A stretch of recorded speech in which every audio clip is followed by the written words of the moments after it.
गोविंदा गोविंद गोविंद गोपाल भज मन गोविंदा गोविंदा गोपाला गोविंदा गोपाला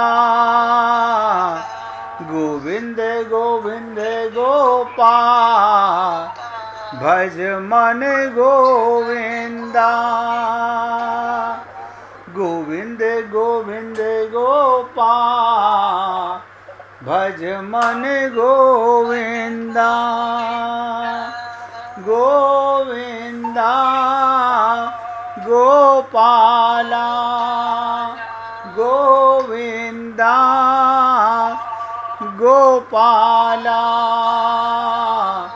गोविंद गोविंद गोपाल भज मन गोविंदा गोविंदा गोपाला गोविंदा गोपाला गोविंद गोविंद गोपाल भज मन गोविंदा। हे पुण्य आत्माओं, रोज निवेदन करता हूँ आपको और हमको लगता है हम जागे हुए हैं। मैं सत्य कह रहा हूँ, जिस दिन आपको आत्मज्ञान हो गया तो ये माया का प्रपंच आप पर हावी नहीं हो सकता। अभी आप और हम लोग शरीर से जागते हैं, गलत मैं से जागते हैं, मैं दानव से जागते हैं। हम नहीं जागते, हमारी मैं जागती है। ये मैं ही मैं दानव है। एक छोटी सी लीला सुन लीजिए ताकि आपको आगे समझने में आसानी मिलेगी। एक गांव में एक भक्ता रहती थी। भक्ता कृष्णाबाई नाम था, बुढ़िया रहती थी। वो भगवान श्री कृष्ण की परम भक्त थी, परम भक्त। वो अपनी एक झोपड़ी में रहती थी। कृष्णबाई का वास्तविक नाम था सुखिया, पर कृष्ण भक्ति के कारण इनका नाम गांव वालों ने कृष्णाबाई रख दिया। कृष्ण की प्रेमिका कृष्णाबाई। घर घर में झाड़ू पोछा बर्तन और खाना बनाना इसका काम था। कृष्णाबाई रोज फूलों का माला बनाकर दोनों समय भगवान कृष्ण जी को पहनाती थी और घंटों, अब ध्यान दीजिएगा, जो आप और हम लोग नहीं करते, घंटों कान्हा से बात करती थी। हमारे को घंटों संसार में चौंच लड़ाने की आदत है। आज सुबह से कोई फोन नहीं आया, आज बड़ा मन उदास है। क्या कारण पता नहीं। ध्यान दीजिएगा, गांव के लोग यही सोचते बुढ़िया पागल है। और आज भी संसार में जो भगवान का प्रेमी है उसे लोग पागल ही समझते हैं।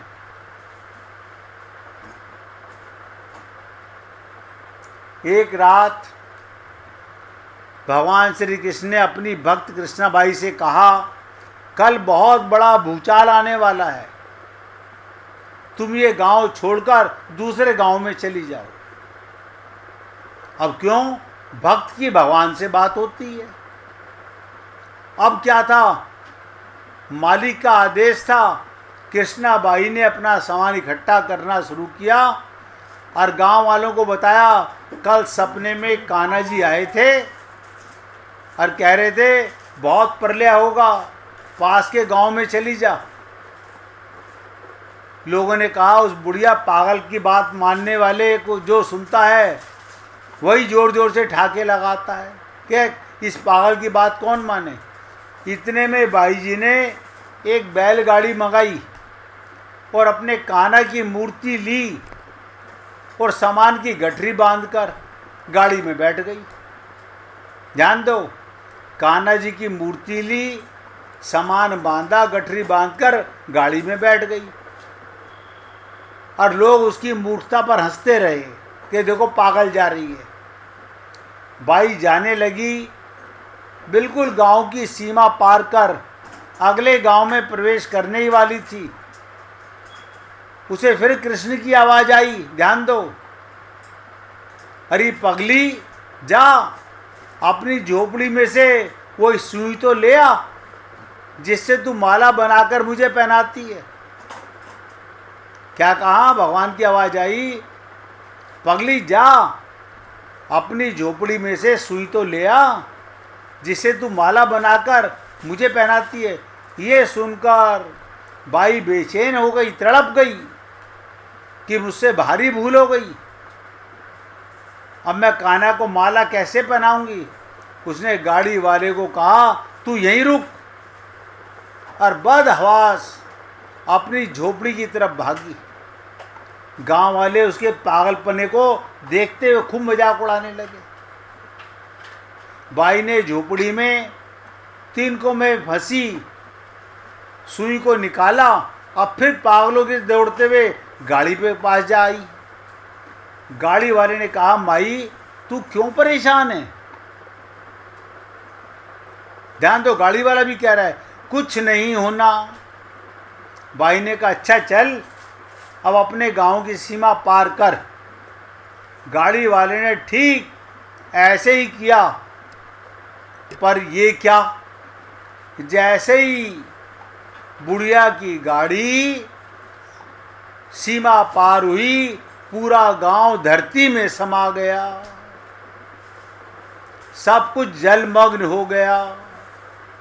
गाड़ी वाला भी अटूट कृष्ण का प्रेमी था। ये न केन प्रकार ने भगवान ने उसकी भी रक्षा करने का कोई विलंब नहीं किया। तो इससे हमें क्या समझना चाहिए?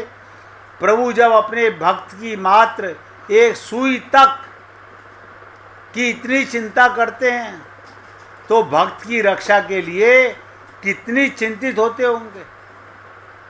जब हम उस भक्त की, सोचो, एक सुई उस गांव में थी, पूरा गांव बचा हुआ था, एक सुई।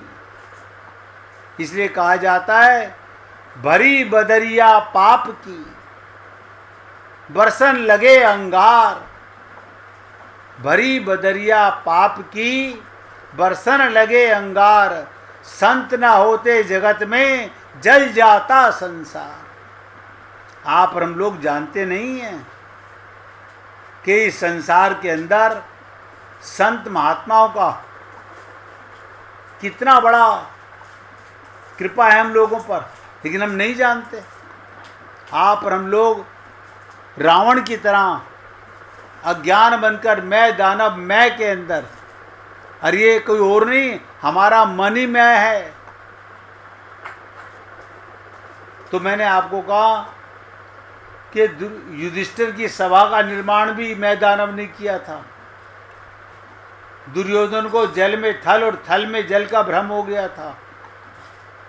जो लोग ऐतिहासिक दृष्टि से देखते हैं वो बड़ी उलझन में पड़ जाते हैं, कब रामायण काल और कब महाभारत काल। अब ध्यान दो, वो कहते हैं ऐसे कैसे हो सकता है,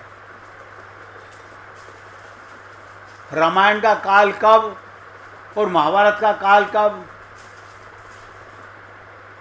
क्या ये मैं दानव कितने दिनों तक जीवित रहता है? इस दृष्टि से देखने वाले भी इसका समाधान देने की चेष्टा करते हैं और कह देते हैं, भाई वो तो कारीगरों का एक खानदान था जिसका नाम था मैं खानदान। ध्यान दो, उस खानदान में जो पैदा होता था वो मैं कहलाता था। इस दृष्टि से रामायण काल में भी मैं था, वो दूसरा था, और महाभारत काल में भी उसी के वंश में कोई पैदा हुआ होगा, वो भी मैं था। अब ध्यान दीजिएगा, जिसको जैसे संतोष मिले जो लोग पौराणिक दृष्टि से मान सकते हैं इतनी बड़ी आयु हो सकती है को विश्वास कर लें, परंतु मैं जो आपको बताने जा रहा हूं ये मैं दानव, विश्वास कर लें, अगर आध्यात्मिक संदर्भ में देखेंगे तो बात बड़े पते की है। एक तो इसमें बड़ी अनोखी बात जुड़ी हुई है। इसी मैं दानव ने त्रेता युग में रावण की सभा को बनाया और द्वापर युग में युधिष्ठिर की सभा का निर्माण किया। रावण पापी है और युधिष्ठिर धर्मात्मा है। अब ये मैं दानव बड़ा विचित्र है। ये पापी की भी सभा सजाता है और धर्मात्मा की भी। अब ध्यान दीजिएगा, आज आपके सामने, वैसे तो हमारे अभी नरेंद्र भाई ने बता दिया था, लेकिन उस तरह से कोई नहीं समझ पाएगा।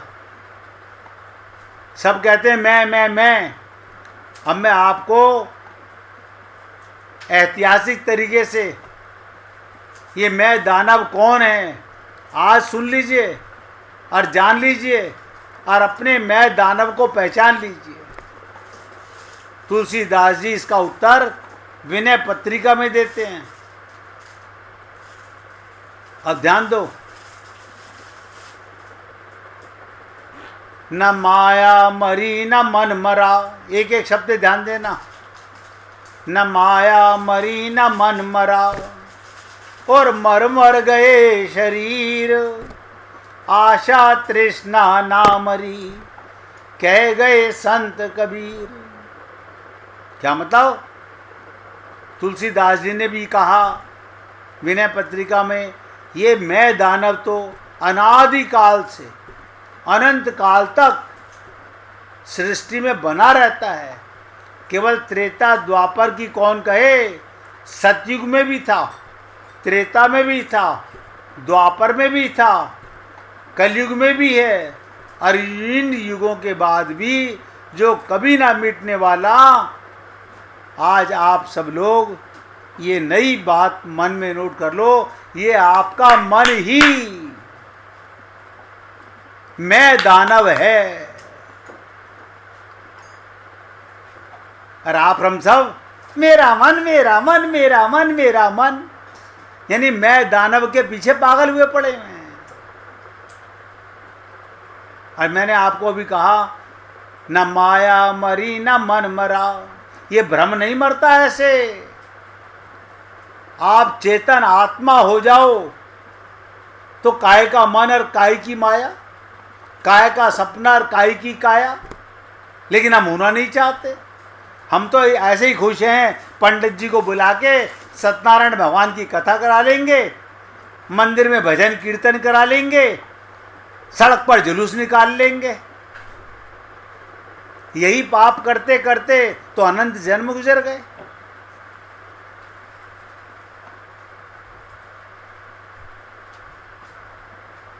यही पाप करते करते। और मैंने कहा ना माया मरी ना मन मरा। क्यों? माया का बेटा मन हमारे साथ गया। और कौन सा मन गया? माइक मन, शरीर का मन, ममता का मन, मोह का मन, आसक्ति का मन, गंदा मन, बिगड़ा हुआ मन। क्या कारण था? हम मन को अपना मानते हैं, मेरा मन। इसे गुरु की शरणागति में नहीं करते, मन बुद्धि अपने पास रखते हैं और कहते हैं हम सब संत महात्माओं से, हम आपकी शरण में हैं।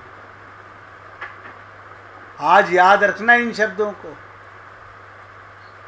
ये मन ही मैं दानव है, मरेगा कैसे?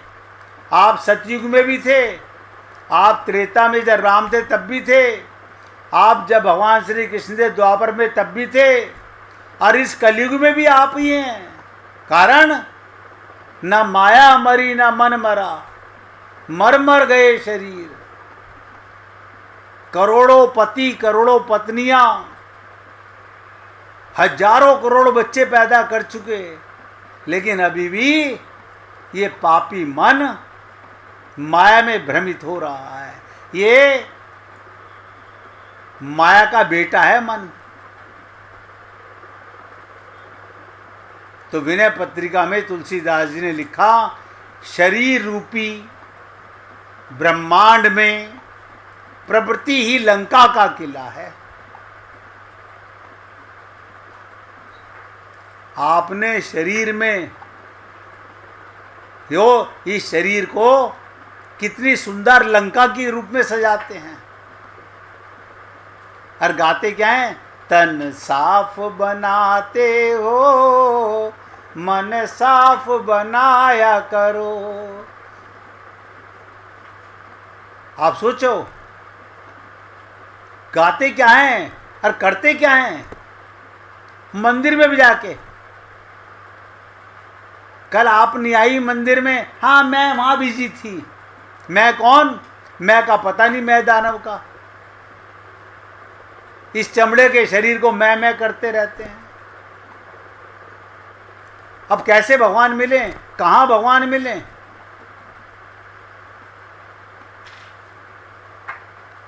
तो ब्रह्मांड में प्रवृत्ति ही लंका का किला है। हमारे मन में विचार उठते रहते हैं, यही तो लंका का किला है। संत महात्मा कहते हैं, मन की तरंग मार लो। ऐसे कैसे मार ले? ऐसे कैसे मार लें? मत मारो भाई, मत मारो। मन की तरंग मारने का मतलब है, ये मन बड़ा हरामी है, संसार में ले लेकर जाता है। जब संसार से जूते चप्पल लगते हैं ना, तब इसे समझ आती है कि गुरु ने क्या कहा, प्रभु ने क्या कहा, ये देह किस लिए दिया गया। तब सीताराम आचार्य जी की छंद याद आएगा, इस देह में हरि मिलत है। हाय राम, अब तो बुढ़ापा आ गया, अब क्या हरि मिलेंगे? ना ना ना ना, अंत मति सो गति। अब हम ये भी सोच लेते हैं, अच्छा अंतिम समय ना हमें याद दिला देना, हम उसी समय कल्याण कर लेंगे, अभी तो संसार का मजा ले लें। हम किसी को धोखा नहीं दे रहे, हम अपने आप को ही सब धोखा दे रहे हैं। और सब कहने को सात्विक विचार वाले, पूजा पाठ करने वाले, मंदिरों में जाने वाले, भगवान की मूर्तियां स्थापित करने वाले। अब मैं दानव में रहने वाला, मैं दानव रूपी प्रवृत्ति का लंका बनाने वाला, वो कैसे कल्याण करेगा? अब ध्यान दीजिएगा, आज की ये बात जो कल मैंने आपसे कहा था, भगवान ने कहा कि मेरे पास तो जो आता है मैं उसे कुछ नहीं देता, मेरे सामने खड़ा होते ही वो अपने स्वरूप को जान लेता है। अब हम भगवान के सामने खड़े होकर के, हाँ कौन खड़ा हुआ है? अगर आप बताइए, मंदिर में अंदर से आवाज़ आ जाए, भगवान की मूर्ति नहीं, कोई नजर ना आए कौन बोल रहा है, वहाँ ये आवाज़ आ जाए, जितनी स्त्रियां हाथ उठा लें सारे मैं दानवों का हाथ उठ जाएगा, जितने पुरुष हाथ उठा लें सारे मैं दानवों का हाथ उठ जाएगा। तो भगवान क्यों दर्शन देंगे हमारे को?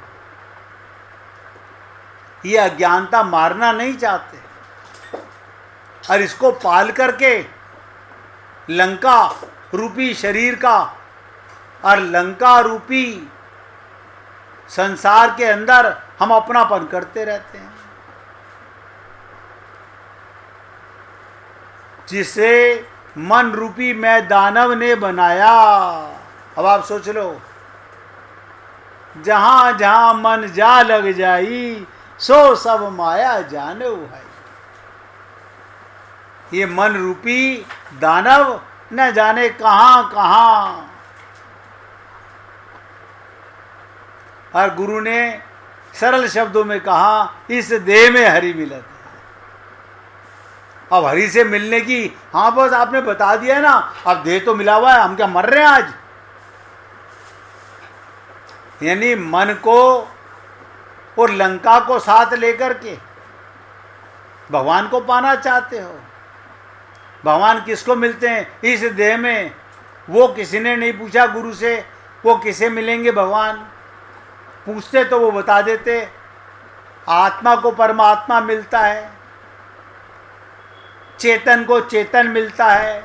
अब इस मुर्दा शरीर को परमात्मा से मिलाना चाहते हो।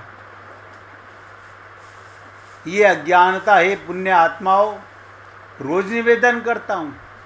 और आज तो आप अगर अपने आप को धोखा देना चाहो, क्यों?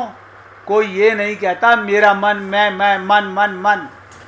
अब आप समझ लीजिएगा, ये आपका मन मैं दानव है। और जहां जहां मन जा लग जाई सब लंका बन गई।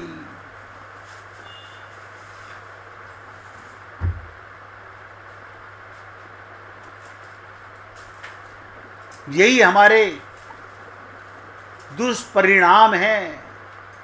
सत्संग सुनते सुनते हमें कितने वर्ष हो गए।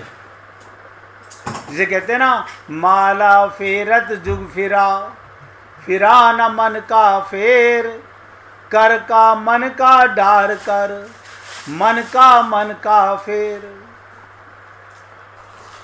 हे पुण्य आत्माओं, आज से कम इस दास की इस बात को हृदय में रख लेना।